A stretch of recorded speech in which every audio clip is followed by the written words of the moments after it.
শদিয়াত গণশিল্পী ৰাজীৱ শদিয়াৰ ৰাজহুৱা আদ্যশ্ৰাদ্ধৰ প্ৰস্তুতি গণশিল্পী ৰাজীৱ শদিয়াৰ অপ্ৰত্যাশিত মৃত্যুৰ পিছত অহা 9 ফেব্ৰুৱাৰীত ৰাজহুৱা শ্ৰদ্ধাঞ্জলি আৰু আদ্যশ্ৰাদ্ধ অনুষ্ঠিত হ'ব।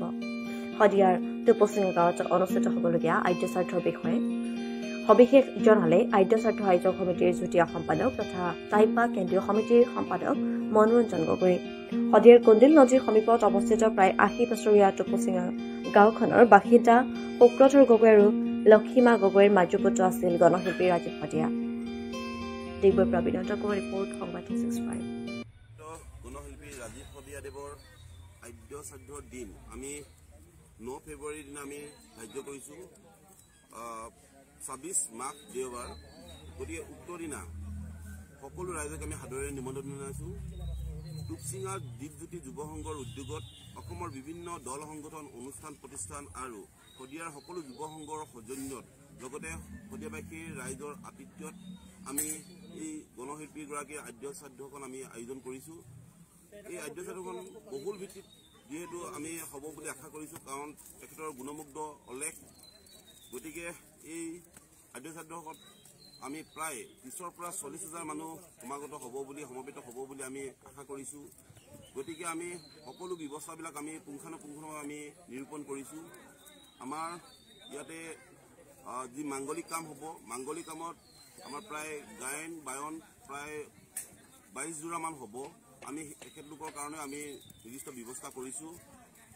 যিমানসকল আমাৰ অতিথি দূৰ দূৰণিৰ পৰা আহিব, তেখেতলোকৰ বাবে আমি শিবিৰ নিৰ্মাণ কৰিছোঁ, তেখেতলোকৰ অতিথিশালা আমি নিৰ্মাণ কৰিছোঁ।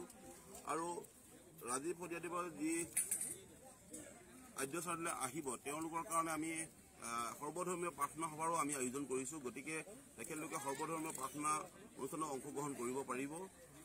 লগতে তেখেতৰ সৃষ্টিৰাজিক আমি জীয়াই ৰাখিবৰ বাবে তেখেতৰ যিসমূহ সামগ্ৰী বাদ্যযন্ত্ৰ আছিল, সকলো আমি সংগ্ৰহালয়ৰ ব্যৱস্থা কৰিছোঁ।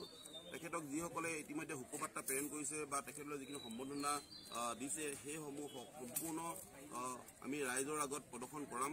সেইখিনি আমি সুব্যৱস্থা কৰিছোঁ।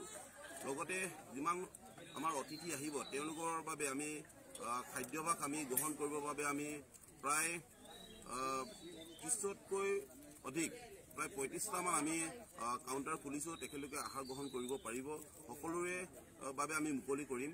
গতিকে সকলো ৰাইজক আমি আহ্বান কৰিম, উক্ত আদ্যশ্ৰাদ্ধৰ দিনা আপোনালোকে আহক। ৰাজীৱ শদিয়াৰ যি আশীৰ্বাদ দিব লগা আছে, তেখেতৰ যি অমৰৰ কথা তেওঁলোকে আমি যিহেতু আমি অমৰ হওক বুলি কথাটো কৈছোঁ, আপোনালোকে আহিলে আমাৰ এই ৰাজীৱ শদিয়াৰ আত্মাই শান্তি পাব। গতিকে সকলোৱে আহক, তেখেত অমৰ হওক। আজি এনেকুৱা এজন সত্তা আমি হেৰুৱালোঁ, যি সত্তা ভৱিষ্যতে আমি কেতিয়া পাম আমি নাজানো।